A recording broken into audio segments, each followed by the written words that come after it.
हम किसी के ऑर्गेनाइजेशन का हिस्सा बनना चाहिए, तभी लोग आपके ऑर्गेनाइजेशन का हिस्सा बनेंगे। तो सिस्टम और कंपनी। उसके बाद तीसरा क्या आता है? अपलाइन।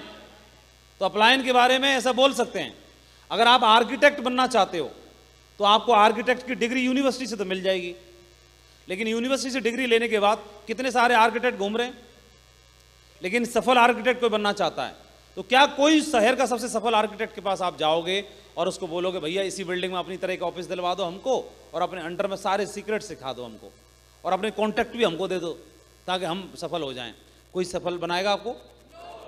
कोई प्रसिद्ध हलवाई हो जिसका सब इतना फेमस हो, लाइन लगती हो, और आप गए और बोले कि भैया आपके बगल का प्लॉट खाली, इसी को दिला दो मुझे ताकि मुझे नए ग्राहक ना ढूंढने पड़े, आप भी के काट लूंगा ना इधर ही, और कैसे बनते बनाते हो सारा मुझे सिखा दो, पूड़ी कचौड़ी।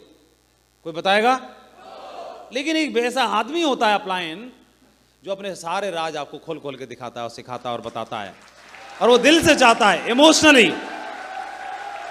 इमोशनली आपसे जुड़ा होता है, वो दिल से चाहता है कि आप सफल बने, आप आगे बढ़ें, आप तरक्की करें, आप डायमंड बने, आप कैबिन पे पहुंचे, आप प्रीमियम कार पे पहुंचे, आप इतिहास बनाएं, आप आगे बढ़ें, आप स्टार बने। इस बात के लिए बोलता है। फिर कोरा दिखावा नहीं है। दिखावा क्यों नहीं है? क्योंकि इस बिजनेस में प्रक्रिया ही ऐसी है।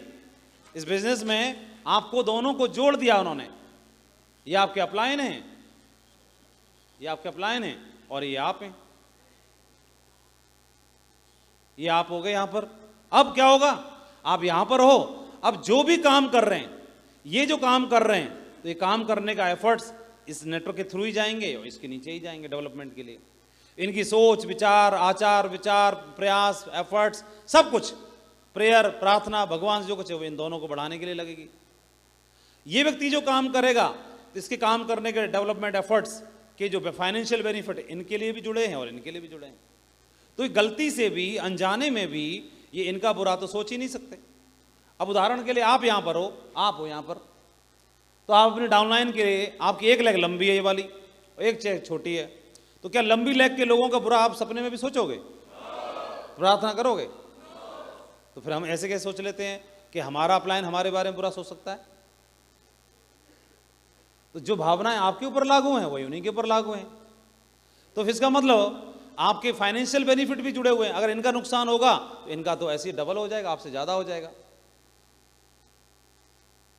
अब फिर समझ में नहीं आता कि इन दोनों की बॉन्डिंग क्यों नहीं हो पाती, इसकी और इसकी दोनों की बॉन्डिंग क्यों नहीं हो पाती, दोनों बॉन्डिंग क्यों नहीं हो पाती? क्यों आपस में छोटी छोटी चीजों में और एक दूसरी कमियां निकालते रहते हैं, नखरे दिखाते रहते हैं, जबकि चलना दोनों को साथ ही है। इस बिजनेस में चाह करके भी किसी को इग्नोर नहीं कर सकते, अवॉइड नहीं कर सकते, दूर नहीं कर सकते। बिजनेस में जोड़ी बना के काम करने का है, दोनों की बॉन्डिंग है। हम इस बिजनेस में जब आपको प्लान दिखाया जाता तो ये बताया जाता 2 लोग बनाने हैं आपको, तो ये बताया जाता है 2, ये आईडी नहीं भरनी, ये 2 सेंटर हैं आपके, राइट और लेफ्ट। इस बिजनेस व्यापार सेंटर में एक सेंटर ये हो गया और एक सेंटर ये हो गया। ये दोनों व्यापार सेंटर में आपको एक महारथी यहां लाना है और एक महारथी यहां लाना है। ये महारथी कभी भी ले आओ, 10 की टीम बनाने में, 100 की टीम बनाने में, 1000 की टीम बनाने में, 10,000 की टीम बनाने में, बनाओ, जब मिले तब ले आओ एक, उसी दिन से काम पूरा होगा। और यहां भी ये आईडी को भरने से क्या होता है? मुन्ना की आईडी लगा दी, उससे क्या हो जाएगा? महारथी चाहिए। और आपने जिसके साथ में व्यापार करने का डिसीजन ले लिया तो इन दोनों की भी ट्यूनिंग बन जानी चाहिए और इन दोनों की भी ट्यूनिंग बन जानी चाहिए। जोड़ी बना के इस व्यापार को करोगे। अब आप लोग दोनों मिलके, ये और ये दोनों मिलके इस व्यापार को संभालेंगे, ये और ये दोनों मिलके व्यापार को संभालेंगे। अगर ये टिक ही नहीं पा रहा, पैर नहीं टिका पा रहा, तो इसका मतलब महारथी आना बाकी है। जब तक काम चलाओ इससे, इग्नोर नहीं करना है, महारथी आना बाकी आएगा इसी के थ्रू, आएगा तो इसी के थ्रू। ये तो बात सही है। क्यों? क्योंकि कोई, आप देखोगे कि कोई व्यक्ति स्वयं हनुमान नहीं बन सकता तो सुग्रीव तो बन ही सकता है, कम से कम हनुमान ढूंढ के लाने वाला दे सकता है। हाँ बोलो। तो कोई व्यक्ति कहीं पर भी किसी भी रूप में कैसे भी मिलेगा वो आपके लिए माध्यम भी बन सकता है। तो माध्यम भी बहुत महत्वपूर्ण होता है। हर आदमी के प्रयास होते हैं, किसी के ज़्यादा किसी कम, लेकिन क्या पता किसी कम ही ज़्यादा के ऊपर भारी पड़ जाए, है ना।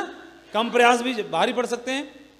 तो ये बिजनेस बहुत पावरफुल है, लेकिन पावरफुल में क्या करना पड़ेगा, हमारे दोनों के बीच में एक ऐसी अंडरस्टैंडिंग डेवलप हो जाए तो हम दोनों के साथ मिलकर के एक बड़ा व्यापार खड़ा कर पाएं। आपको बिजनेस कितना खड़ा करना है, जैसे आप यहां पर हैं तो हम बिजनेस कितना बड़ा खड़ा करेंगे, जैसे कितनी टीम बनाओगे, मैक्सिमम बता दो, हाई जैसे इसके ऊपर नहीं।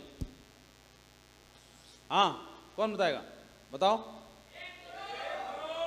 1 करोड़ की टीम बनाओगे, सच्ची मान लो या झूठी, सच्ची मान ले, चलो मैं तो सच्ची मानूं, क्यों झूठी मानूं। 1 करोड़ की टीम बनाओगे तो 1 करोड़ की टीम एक ही लेग में बनाओगे कि दोनों में, दोनों में बनाएंगे। तो कितनी कितनी मान ले, 50-50 मान ले, 50 लाख इधर और 50 लाख इधर, है ना, ये आपने मान लिया। एकदम तराजू से तौल के तो बनती नहीं है, 60-40 भी हो सकती है, 70-30 भी हो सकती है, लेकिन मान के क्यों हम छोटी बड़ी चलें, बराबर ही मान के चलोगे आप तो, है ना। चलो बराबर मान के चल रहे हैं, बाकी समय के हिसाब से जो बनेगी बन जाएगी। अब आपने 1 करोड़ की व्यवस्था कर ली, तो 1 करोड़ का मतलब क्या है, 1 करोड़ रुपए थोड़ी है, 50 लाख लोग हैं। तो 50 लाख लोगों को लीड करने की क्षमता अभी प्रेजेंट में है या डेवलप करनी पड़ेगी। तो मजाक है कि 50 लाख लोग हैं, तो ये चुटपने से 50 लाख लोग रुक जाएंगे आपके संग, हैं? ये चुन्ने मुन्ने काम करने से, जो टुच्चापन दिखाने से 50 लाख रुक जाएंगे। ये टुच्चापना दिखा रहा है, लटूरी सिंह बना घूमता है, लटूरी सिंह। इसको ये बताओ, ये बंदे को 50 लाख लोगों को व्यापार संभालना है, 50 लाख लोग एक साथ लेके चलने हैं, 50 लाख लोग, 50 लाख लोग या 50 लाख लोग, इन लोगों के साथ व्यवहार कुशलता, लोगों के साथ रिलेशन डेवलप करना और छोटी मोटी चीज़ों में सेक्रीफाइस करना, एक बड़ी सोच रखने की आवश्यकता पड़ेगी कि नहीं पड़ेगी। अब 2 में से एक काम करना पड़ेगा। देखो दोनों क्या एक दूसरे के समानांतर हैं, एक दूसरे के पूरक हैं। या तो 1 करोड़ की टीम भूल जाओ, या खुद में बदलाव करना पड़ेगा, विकास करना पड़ेगा। 2 में से एक चीज करनी पड़ेगी, नहीं करनी पड़ेगी, सही बताओ। या तो ये भूलना पड़ेगा और या फिर यहां बदलाव करना पड़ेगा, है ना, सही है कि नहीं, बोलो है कि नहीं। तो अब इसके लिए क्या हम अपने साथी के साथ, साथी कहां से, आप यहां पर हो तो सबसे पहले हम इनसे तो जोड़ी बना रहे हैं, ऊपर वाले से भी तो जोड़ना पड़ेगा। कितना बड़ा भी ट्रांसफार्मर कॉलोनी का लग जाए, वो भी तो मेन लाइन से जुड़ा होगा।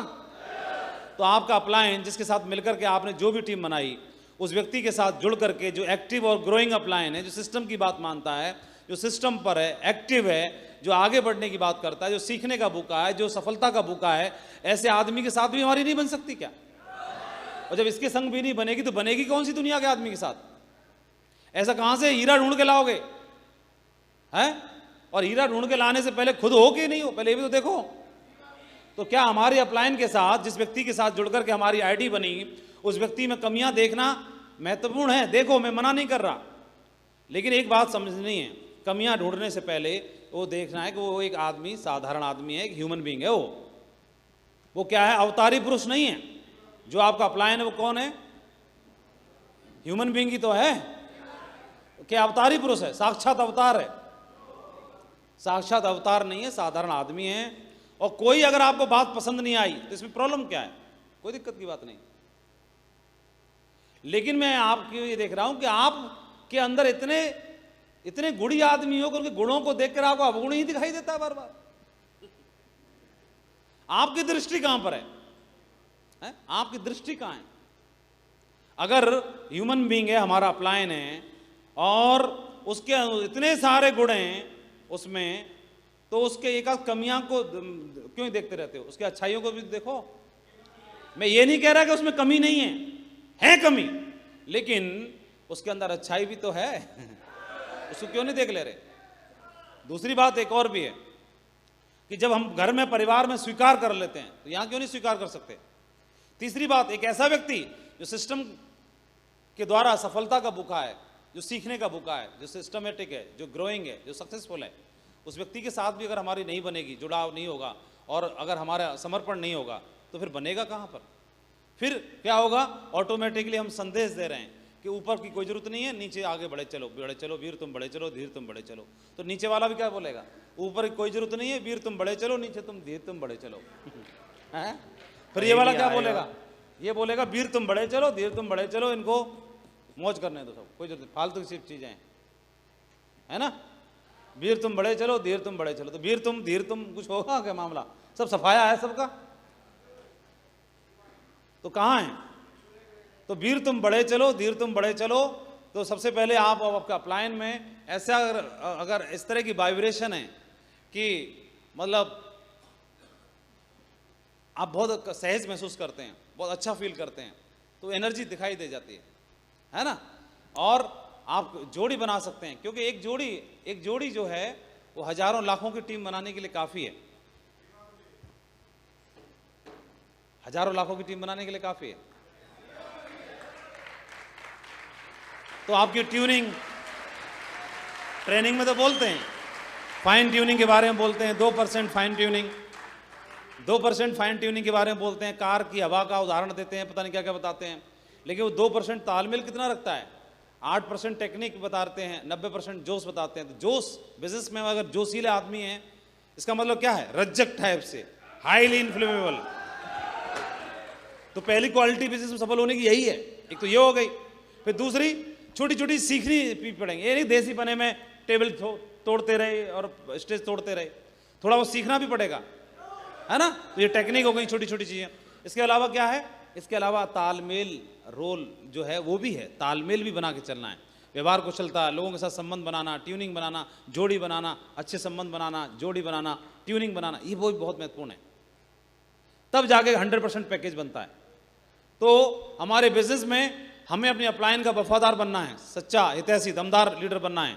अगर हम ये बन पाए, इसी को लॉयल लीडर, वफादार लीडर, दमदार लीडर, सच्चा लीडर, जिसके ऊपर आंख बंद करके भरोसा कर सके, तो आपको हजारों मिलेंगे। आपको एक बनना है अपनी अपलाइन का, आपको हजारों मिलेंगे ऐसे। अपनी अपलाइन का एक, अपनी अपलाइन का एक हनुमान, आपको 1000 हनुमान मिलेंगे। सही है? तो एक्टिव और ग्रोइंग और सक्सेसफुल अपलाइन, ऐसा नहीं जो कभी सिस्टम की बात नहीं करता, जो डीएडीफाई करता है, जो सिस्टमेटिक काम नहीं करता, जो 3 कार्डिनल रूल को तोड़ता है, जो उल्टे पुल्टे काम करता रहता है, जो शाम को पैक लगाने के बाद ही फोन करता है, उससे पहले उसका मीटर गर्म नहीं होता है, मैं उसकी बात नहीं कर रहा हूँ। जो क्रॉस लाइन कर लेता है, जो 3 कार्डिनल रूल की धज्जियाँ उड़ाता है, मैं उसकी बात नहीं कर रहा। मैं सिस्टमेटिक अपलाइन की बात कर रहा हूँ, सक्सेसफुल अपलाइन की बात कर रहा हूँ। मैं जो सफलता का भूखा है उस अपलाइन की बात कर रहा हूँ। क्या उस आदमी के साथ भी नहीं बना सकते? क्या बन सकती है कि नहीं बन सकती है? हाँ, जोड़ी बन जाएगी दमदार तरीके से। बहुत बढ़िया, फिर बहुत बड़ा काम खड़ा होगा, बहुत बड़ा काम खड़ा होगा। कितने लोगों को भरोसा है कि जोड़ी बना के ही काम खड़ा होगा? और कितने लोग इस बात को मानते हैं कि मुझे भी किसी अपलाइन के साथ जोड़ी बना काम करना चाहिए? कितने लोग इस बात को मानते हैं कि मैं सर्वा नहीं हूं? हैं? बहुत बढ़िया, शाबाश, बैठ जाइए। बहुत बढ़िया। देखिए, एक टफ लव फिलॉसफी होती है। कौन सी होती है? टफ लव फिलॉसफी होती है। टफ लव फिलॉसफी, जंगल में जब जिराफ होता है, वो एक अपने बच्चे को जन्म देता है। जो माँ जिराफ होती है, वो अपने बच्चे को जब जन्म देती है, तो बच्चा 6 फुट से 7 फुट से नीचे गिरता है जमीन पर। वो खड़े खड़े जन्म देती है, और बच्चा, नवजात बच्चा जमीन पे ऐसे गिरता है। जमीन पे गिरने के बाद और 1-2 मिनट के बाद ही जो माँ जिराफ होती है, वो अपने बच्चे को किक मारना शुरू करती है। क्या? किक मारना शुरू करती है। वो किक क्यों मारती है? ऐसा नहीं है कि वो किक मारती है तो मतलब वो उससे प्यार नहीं करती।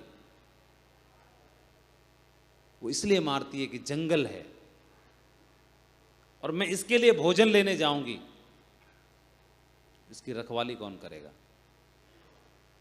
क्योंकि शिकारी भेड़िए घूम रहे हैं, शिकारी घूम रहे हैं, कोई भी जानवर इसका शिकार कर सकता है। इसलिए इसको टाइम नहीं है, तुरंत खड़ा होना पड़ेगा। कब? तुरंत अपने पैरों पे अभी खड़ा होना पड़ेगा और मेरे साथ चलना पड़ेगा। और उसको किक मारती रहती है, मारती जब तक, तब तक कि वो अपने पैरों पे खड़ा नहीं हो जाता है।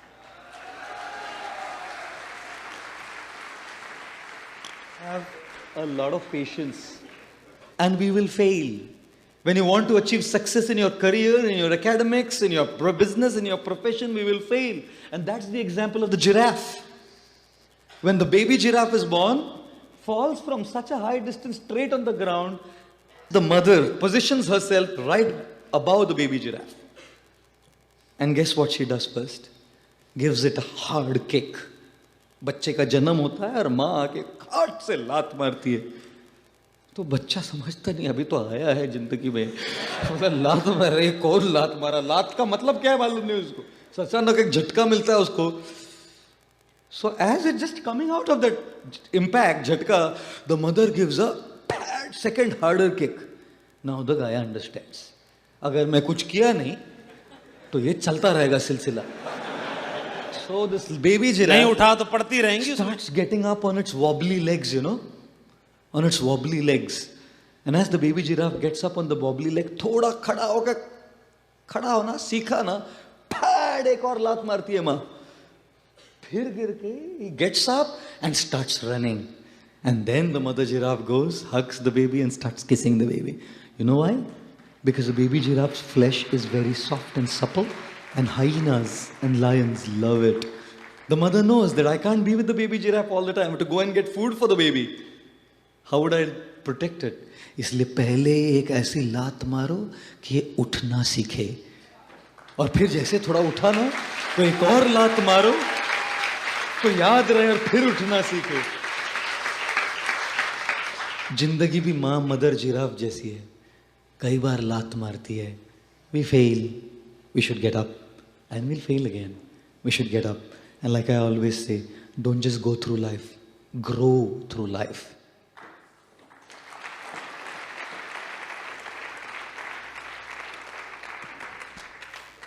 इसको बोलते हैं tough love philosophy. Tough love philosophy क्या है? टफ लव फिलॉसफी में कि माँ जिराफ अपने बच्चे को किक मारती है, तुरंत जन्म देने के बाद नवजात बच्चे को किक मारती है. इसलिए मारती है कि खड़ा हो पाए और कोई भूखा भेड़िया इसका शिकार न कर पाए, तब तक मारती रहती है. वो उसको प्यार करती है इसलिए मारती है. हमारे बिजनेस में भी अपलायन कई बार ऐसा होता है कि हमें लगता जरूर है कि मेरे साथ ऐसा क्यों कर रहा है. हो सकता है वो आपको अपने पैरों पर खड़ा करना चाह रहा है, आपको एक मजबूत लीडर बनाना चाह रहा है, आपको एक दमदार लीडर बनाना चाह रहा है, और हमको कई बार हम गलतफहमी के शिकार हो जाते हैं.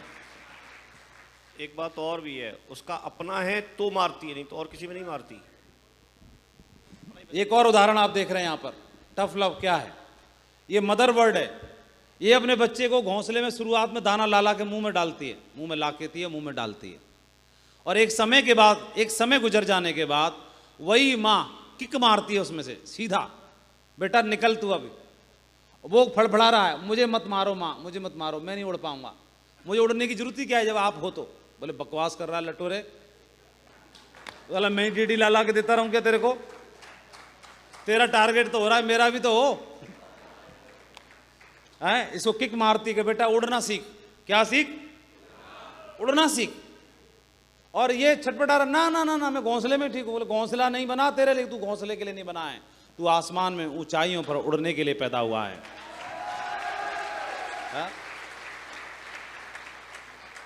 और कैसे? ये देखो, ये मदर बर्ड है जो अपने बच्चे को उड़ना सिखा रही है, और उड़ना सिखाती है. ये टफ लव है. कौन सा लव बोलते हैं इसे? Tough love. हमारे बिजनेस में हमारा अपलायन भी टफ लव से इस्तेमाल करता है. मछली लेके आती है तो ये पहले की डेली की आदत पड़ी थी, और हाँ मुंह फाड़ के हाँ ला दो, खुद ही खा गई. तो आंख फाड़ के देख रही, ये क्या मम्मी पगला गई है क्या, खुद ही खा गई. तो जैसे डीडी ला के देती थी अपलायन, तो हाँ गुरुजी डाल दो मेरे नीचे. बोले तो मालूम पड़ा डीडी आई लेकिन गायब, डली नहीं हमारे नीचे. तो फिर उसको लगता है गुरुजी ने कहानी कहीं और लेक्चर चला दी क्या? तो बोले बकवास कर रहा है, तू कब जाएगा ड्यूटी निकालने के लिए? हाँ, तो इनको अभी बोला तुम्हारा वक्त आ गया बेटा, तुम बड़े हो गए अब। इसको बोलते तू उड़ना सीख ले और शिकार करके अब खुद ला, मम्मी नहीं लाएगी।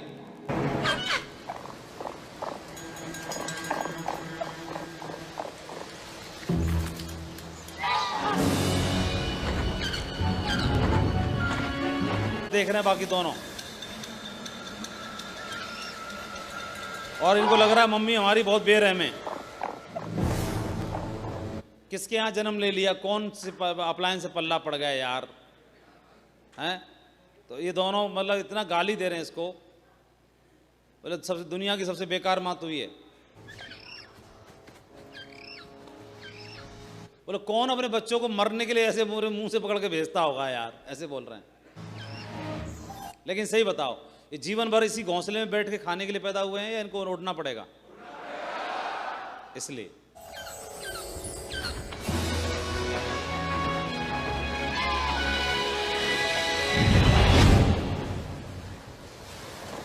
वो गया था शिकार करने के लिए, खुद ही शिकार हो गया। ये तीसरा देख रहा है और बोला अब मेरा नंबर है, और नीचे घड़ियाल है।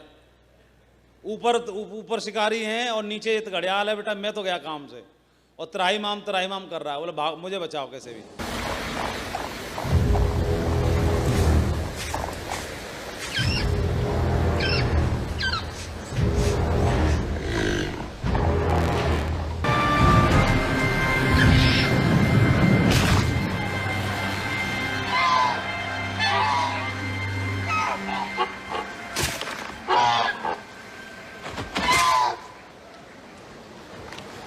शिकार भी कर लाया, मम्मी को भी दे दिया। लो माँ कितने डीडी चाहिए, लो लाइन लगा दिए।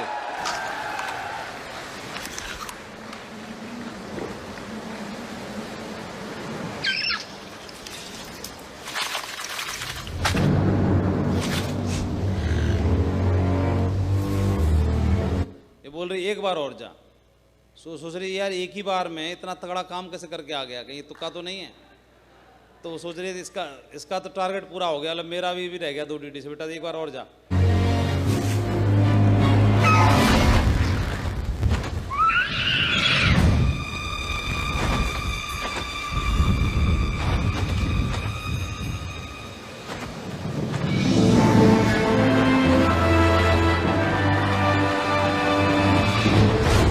तो जो उड़ना सीख गया वो 1000 बार भी जा पाएगा कि नहीं जा पाएगा? घोंसले से एक बार निकलना पड़ेगा कि नहीं निकलना पड़ेगा? तो जो पहली माँ की जो मारी हुई किक होती है उसको वो टफ लव फिलॉसफी इसीलिए कहा जाता है। माँ अपने पैरों पे खड़ा करना चाहती है। बच्चा भी शुरुआत में जब घुटनों से चलता है, पेट से चलता है, उसको भी माँ गिरे हुए सक फिर भी खड़ा होकर चलना सिखाती है। गिरता है, रोता है, फिर भी मानती नहीं है।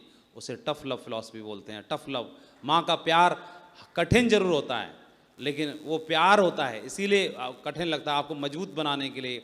हमारे बिजनेस में हमारा अपलाइन भी आपको मजबूत बनाना चाहता है। आपको कोड ट्रेनिंग दे करके, कोड ट्रेनिंग में आपका पैसा भी खर्चा हो जाता है, कभी दिशा ट्रेनिंग में पैसा खर्च हो जाता है, कभी लीडरशिप मीटिंग में खर्चा हो जाता है, कभी एक्टिविटीज़ में, कभी यहाँ, कभी ट्रैवलिंग करने में। कई बार आपको आपका प्यारा अपलाइन होने के बावजूद भी आपको बोलेगा उस शहर में जाके आप रह के काम करो। तो इससे ज़्यादा खराब आदमी कोई लगता नहीं। बोला कितना बेकार आदमी है यार ये, चेक इनका आएगा और रहूं मैं बाबा जी बन के वहां पे प्यारी लेग में, और बाबा जी बन के ऊपर से ये कह रहे हैं कि तुम ही खर्चा व्यवस्था करो, कहीं से भी लाओ, मुझे नहीं मालूम। दुनिया का सबसे बेकार आदमी से पाला पड़ गया। उस समय पर ऐसे लगता है दुनिया की सबसे बेकार माँ है, लेकिन उसे मालूम है एक बार बाहर जाकर के इसने स्टैंड कर दिया तो डायरेक्ट सेलिंग का किंग बनेगा ये आने वाले टाइम में। और आज पुचकार दिया इसको, आज पुचकार दिया इसको, आज पुचकार दिया, आज आंचल में बिठा लिया तो ये हमेशा के लिए अपंग हो जाएगा, हमेशा के लिए विकलांग हो जाएगा। कोई भी इसका शिकार कर देगा। ये अपलायन करती है, टफ लव फिलॉसफी बोलते हैं।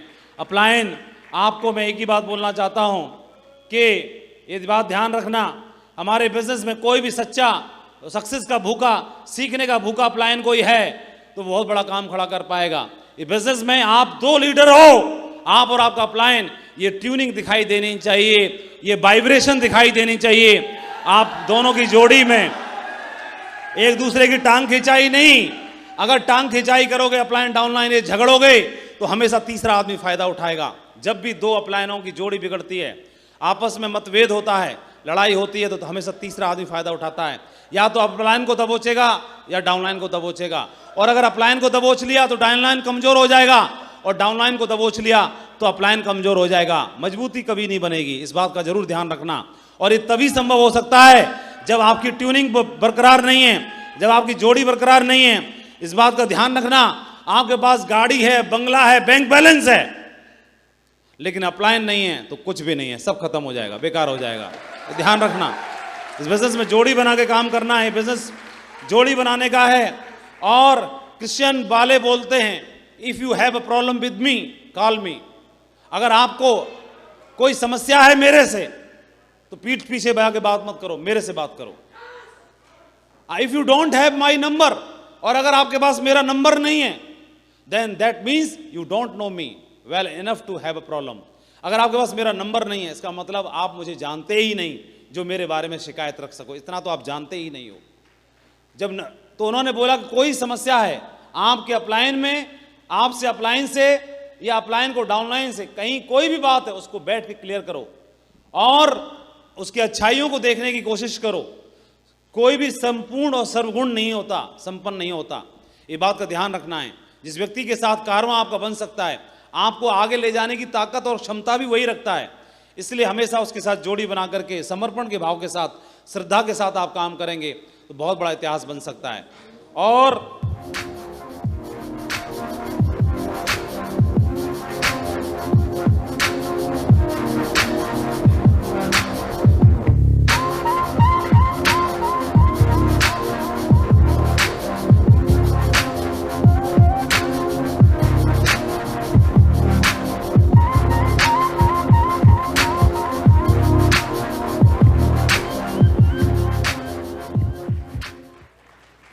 इतने सारे शेरों के मुंह से भी निकल के चला गया वो। क्यों? जब आपस में लड़ने पड़े, दूसरा कोई नहीं बचा सकता था उसको। ये आपस में ही लगे पड़े हैं, तो आपस में करके टांग खिंचाई कर सकते हैं, है ना।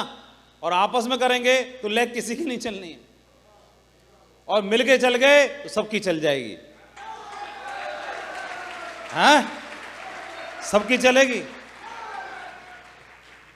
सबकी चलेगी, है ना, सब कुछ होगा। ठीक है जी। और एक्टिव और ग्रोइंग अपलाइन से बात नहीं करने से कितना नुकसान हो सकता है।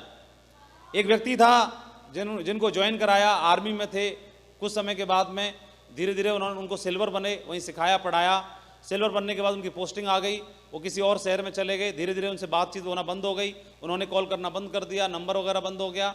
और फिर धीरे धीरे वो उनकी राइट और लेफ्ट में दोनों जो टीम थी वो अपलाइन से अटैच थी। धीरे धीरे वो गोल्ड बन गए, फिर पर्ल भी बन गए। फिर धीरे धीरे उनके बात होना ही बंद हो गया, उन्होंने बात करना बंद कर दिया। फिर टोपाज बन गए, और एक दिन डायमंड भी बन गए, और फिर एक दिन वीनस भी बन गए, फिर एक दिन मरकरी भी बन गए, फिर एक दिन क्राउन भी बन गए, और एक दिन क्राउन एम्बेसडर बनने ही वाले थे। तभी अचानक से फेसबुक पर एक मैसेज आया सर के पास कि मैं अपना नाम लिख के भेजा, ये मेरा नंबर है, मैं आपसे बात करना चाहती हूँ। फिर उस नंबर पर उनसे बात की तो बताया कि मैं उनकी बेटी बोल रही हूँ। तो उनसे पूछा पापा कहाँ हैं? बोले पापा तो इस दुनिया में नहीं रहे, एक हार्ट अटैक में चले गए। तो एक लीडर जो टीम में क्राउन भी बन गया, और सिल्वर के बाद से बात ही नहीं हुई, ना उसने बात करी, और राइट और लेफ्ट दोनों लेगें अपलाइन से अटैच हैं। और वो बंदे के साथ क्या हुआ कि वो दुनिया में नहीं है। नहीं होने की वजह से उसकी आईडी दिसंबर में CCC रैंक का पैसा बना, उसकी 7 रैंक क्वालिफाई हो गई थी, और 7 रैंक का पैसा तो लगभग 20 लाख रुपए होता है। जसवीर जी का चेक बना था, आपने देखा ही होगा। और ये आप देखेंगे उससे पिछले हफ्ते का चेक 4 लाख रुपए का था, अगला चेक गायब है 10 तारीख वाला। आईडी क्वालिफाई नहीं थी रीपर्चेज करने की वजह से, और ये सब नुकसान होता है। यही सब नुकसान नहीं होता, इसके अलावा भी देखने की आवश्यकता होती है कि आप अकेले अकेले काम करते, सब भांप लेते हैं, अकेला है बंदा। कोई कितना भी बड़ा शेर हो, मैं माना कि आप शेर हो, बब्बर शेर हो, हम ये मानते हैं कि आप बब्बर शेर हो, लेकिन बब्बर शेर को भी एक और बब्बर शेर की जरूरत पड़ती है, दमदार। तो अपलाइन को मदर लाइन का भी संज्ञा दी गई है। किसकी संज्ञा दी गई है? Mother line. तो माँ का जो प्यार होता है, कई बार फटका भी पड़ता है ना, तो डांट भी पड़ती है, प्यार भी होता है, दोनों रहते हैं। लेकिन हमारे बिजनेस में अपलाइन को भी मदर लाइन का नाम इसीलिए दिया गया है। वो बुरा नहीं करती, और बुरा करती है वो अपलाइन नहीं होती, है ना, सही है। फिर वो माँ नहीं होती, शायद सौतेली ही होगी फिर वो, अगर बच्चे का प्यार नहीं करती होगी तो, है ना। तो माँ जो है, अपलाइन को मदर लाइन का नाम दिया गया है, ये वीडियो से भी देख। और हमारे बिजनेस में जो हमारा हाथ पकड़ के ऊपर उठा सकता है, उसी से हम हाथ छुड़ा लेते हैं, और हमारा विश्वास डगमगा जाता है, श्रद्धा का भाव खत्म हो जाता है। और जब नहीं जानते थे तब पूरी श्रद्धा रहती है, पूरा भाव रहता है। इसीलिए बच्चे जो होते हैं ना, वो पूरा ऐसे भगवान का रूप माना जाता है, क्योंकि वो प्योर होते हैं, वो हमेशा सच बोलते हैं, वो हमेशा सही बोलते हैं जो बोलते हैं। और बड़े बच्चों को सिखाते गए, नहीं नहीं ऐसे नहीं, ऐसे बोलना चाहिए, इसका मतलब उनको गलत सिखाते हैं, है ना, वो वायरस से भरे रहते हैं। ऐसे ही बिजनेस में भी, हमारे बिजनेस में जब नए लोग ज्वाइन करते हो, बच्चे की तरह होते हैं, सब बात मानते हैं, फॉलो करते हैं, अच्छा करते हैं, सच्चा करते हैं। धीरे धीरे बढ़ना शुरू करते हैं तो करप्ट होना शुरू हो जाते हैं, फिर उनमें जाल जंजाल और ये सारी चीज़ें आना शुरू हो जाती हैं। इससे बात करेंगे, इससे नहीं करेंगे, ये बनाएंगे जोड़ी, ये नहीं बनाएंगे, ये सब सारी चीज़ें, और चालाकी आना शुरू हो जाती है। ये चीज़ ठीक नहीं है। और जब आप शुरू में जीरो की टीम लेके आए थे, तब आपके साथ इतना बड़ा बन गया, तो आगे भी अगर वही भाव बना रहेगा तो पता नहीं जाने कितना बड़ा और बनेगा, है ना। जोड़ी बना के काम करिए, बहुत बड़ा काम खड़ा होगा। तो क्या आपके साथ कोई ऐसा व्यक्ति है इस दुनिया में जिसके साथ आप जोड़ी बना सकते हो? तो एक बार जंगल में शेर ने दौड़ाया गाय को, गाय चली गई थी, चरते चरते चरते चरते जंगल में निकल गई। शेर ने दौड़ाया गाय को शिकार करने के लिए, और गाय के प्राण पखेरु, बोले साला शेर रहता है यहाँ पे, भागी। तो जान बचाने के लिए भागेगी तो रफ्तार तो दमदारी होगी, जीवन में नहीं दौड़ी होगी, ऐसी दौड़ लगाई उस दिन, और जीवन में ऐसी दौड़ लगा रही है, दौड़ते दौड़ते पागल हो गई, होश आवाज खो दिया, मालूम नहीं है, और जंप लगा के सीधी दलदल में फंस गई एक में। और जैसे ही शेर टाइगर ने देखा कि भैया ये तो फंसी फंसाई पड़ी है, लाइक और जंप लगा, एक ही बार में समेट लेता हूँ, उसने भी आओ देखा ना ताओ, मोटी बुद्धि का तो रहता ही है, सीधा लगा दिया उस पर। वो पहले ही फंस गई थी, ये भी फंस गया टाइगर।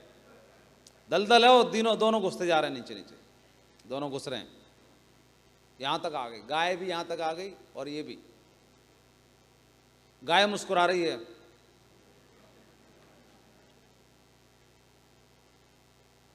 तो शेर समझ में नहीं आया, कंफ्यूज हो गया, बोले ये मुस्कुरा क्यों रही है, मेरे से तो बच गई, ये दलदल से कहां बचेगी।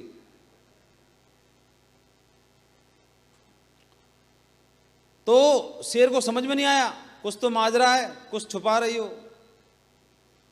क्या वजह है इसकी वजह से हंस रही हो, उसे पूछ रहा है।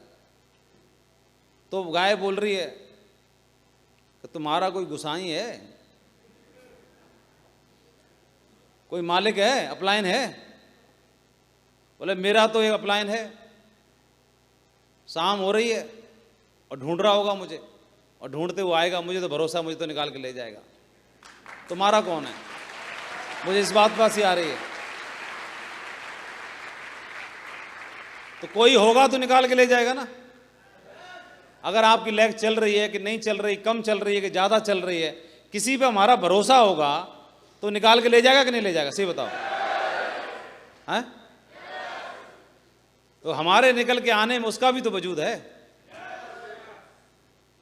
कोई जरूर होना चाहिए जो मतलब वो ढूंढ के हमें ढूंढने पे और हमें निकालने के लिए मजबूर कर दे, हमें इंस्पायर कर दे।